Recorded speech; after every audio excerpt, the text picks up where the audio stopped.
In this video, I want to talk about how you can be more productive than ever in the next year. And my definition of a productive person is someone who has time and space in their life, someone who's working on goals that are exciting and feel impactful, someone who doesn't feel like their life admin tasks are taking over their life and they just can't quite get on top of them, and someone who does most things in a way that feels good for them. This video is very much a step-by-step action plan. I do also have a video that's more about day-to-day hacks and tips that's really good. I think it's called My Top 10 Time Management Tips, so watch that after this one. But this video is much more like a full-on action plan to rehaul and reboot your productivity if you're just in a headspace where you're like, I'm just not on top of things, or I just don't feel like I'm making any progress. Step number one, answer this question. Why are you trying to improve your productivity? What does better productivity actually look like in your life once you've achieved it? So maybe when Friday afternoon hits, you want to be able to just shut your laptop and not even think about work for the whole weekend. Maybe that's the outcome you want. Maybe you want to feel like you are so chill about your bills and your life admin because you know that it's all gonna happen because you have a system for it. Maybe you just want to feel super at ease in your days and be able to take it slow because you know you're always on top of work. You need to have an actual reason for working on your productivity that feels motivating and feels real, because getting better at being productive is so vague and meaningless on its own. In the Life Map, which is my goal setting workbook, I'll have it linked down below, I talk about having a why that you can feel into. So often we pick these weird whys that just mean absolutely nothing, like, well, I just want to get more done, or I want to achieve my goals. But like, what does that mean? Instead, pick a why that you can viscerally feel in your body and you're like, yeah, like that would give me so much relief or happiness or joy in my life if I could just get there. Step number two. Once again, what does productivity mean? It's really hard to measure your productivity overall. It's way easier to measure where you're at with writing down your to-dos when you think of them, how well you stay focused and concentrated when you're doing stuff, how good and helpful and how often you actually do your little planning routines, how well you respond when you have tasks you need to do but you don't feel like doing them, and how well you emotionally regulate when you are bored and stressed. To improve your productivity, you need to start measuring where you are with all of these things. Think of this as drawing like a starting line in the sand. If you don't know where you're starting, it's just a lot harder to start. This is like putting in your from in Google Maps. If you don't have a from, how are you gonna get to your to? I'm gonna have a list on the screen of all of the different parts that I think make up productivity. You might have more, put them down in the comment section. You wanna take this list and you wanna actually rate yourself in each area. So from 1 to 5, 5 being, yeah, I'm totally on top of this. 1 being, I'm just a mess in this area. I have no clarity, no clue. And write down a few notes on what that area of productivity looks like for you right now. And when you're taking notes on all these different areas of your life, you want to ask yourself, why am I not a 10 out of 10 in this area? Why am I not where I want to be? When you get really clear about what is blocking you from being productive by breaking it down and looking at each area, it's going to be a lot easier for you to make progress. Even if you just do this one step of this video, you're going to leave with a bunch of ideas on how to improve your productivity. And the ideas will come from your own head as you start measuring, not from me. And ideas from your own head are always worth more.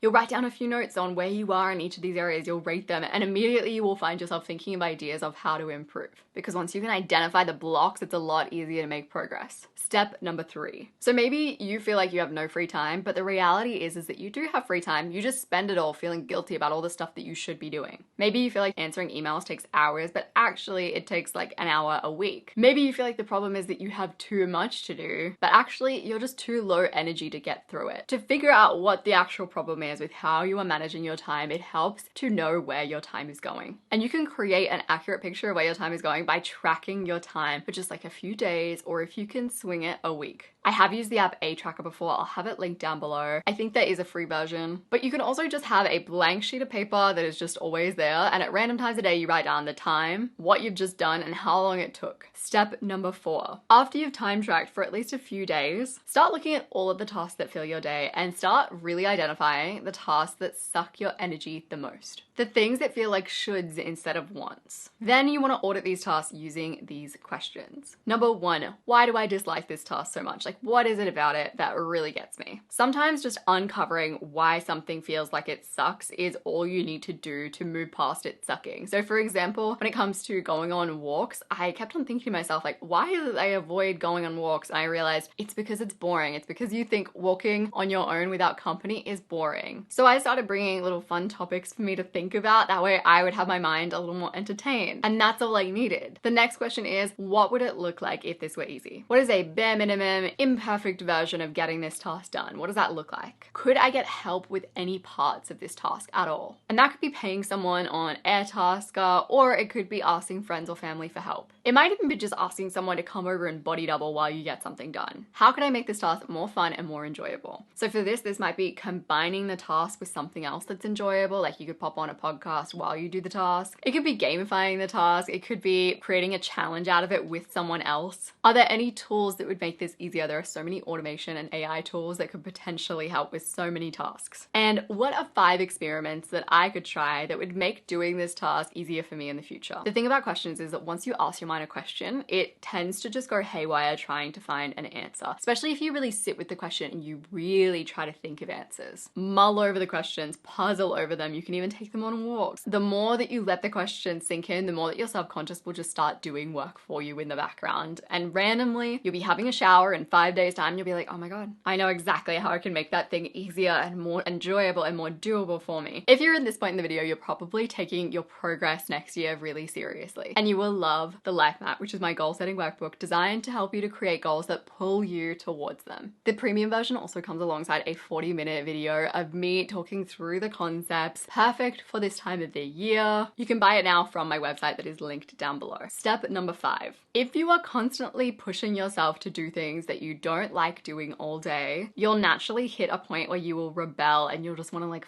flop and give up. Constant push energy leads to lower energy because you're always going to have lower energy after finishing a task that felt like a should, I have to do that. Then after doing a task that felt like a want and I'm excited to do that. To become a more productive person, you need time in your life where you feel like you are being pulled, where you feel like you have the freedom to work on what you want to work on. There are a few different ways that you can create that feeling more consistently in your life. Number 1, go through the task audit questions that I just shared for any tasks that feel really strongly like shoulds, like things that you have to push yourself to do. The better you can make those things feel, the more enjoyable and fun they feel, the more productive you'll find yourself being. Number 2, when you are doing your to-do list, look through the list and find the tasks that you feel the most pulled towards and do them first. Mark Forster is a productivity expert and he authored all of these books on productivity. And his theory is that every time you scan through your to-do list, you are reducing your resistance to doing certain tasks. It's almost like the more you expose yourself to certain tasks, the more your brain becomes adjusted to them and feels more chill about doing them. There's no basis for this, but I do get what he means. And his system is all about scanning your to-do list first and finding the tasks that just have no resistance to them, that you're like, yes, I could totally do that. And keep on doing that as you move through the day. Number 3, create designated free time in your life. This could be like a Sunday when you have nothing on. It could also be just one afternoon or one morning before work where you don't have obligations, you don't have meetings, you don't have things that you've committed to. Instead, just notice what you feel most like doing and then do it. Let yourself be pulled. And lastly, if you are at some point in your day, and this could be on a weekend, it could be on a work day, if you're feeling demotivated, take a no dopamine break. So literally sit in a chair with nothing else to entertain you, be bored, and wait until you get an urge to do something that you actually feel like doing, that you want to do. This is something that you can totally build up. It's like a skill. And step number 6. Part of being productive is making time to live. And I talked about this in my past year review video. I feel like I didn't get in as much fun as I want, and I want more fun in my next year. If you aren't making time to live, productivity is pointless. And also having fun is a way of reinvigorating yourself and refreshing yourself so that you can get things done. Like, it's a balancing act. You do need both. One way that I am trying to live a little more in 2024 is using this rule from Laura Vanderkam, where you plan one big adventure and one little adventure in your week. The big adventure can take half of a Saturday. So it could be going on a hike, it could be going to a beach morning, or even going to a concert. A little adventure is something that you could sneak into a lunch break at work. It could be going to a new cafe. It could be going to meet up with someone that you haven't seen for a second over a lunch break. To take action on this, actually create a little list of little adventures and big adventures that you can pull from throughout your year. If you liked this video, you're definitely going to like my video on my top 10 time management tips. These are the ideas that I use that have consistently worked for me over time when it comes to managing my time. I'm gonna have that linked on the screen as well as down below. I appreciate you so much and I will see you soon.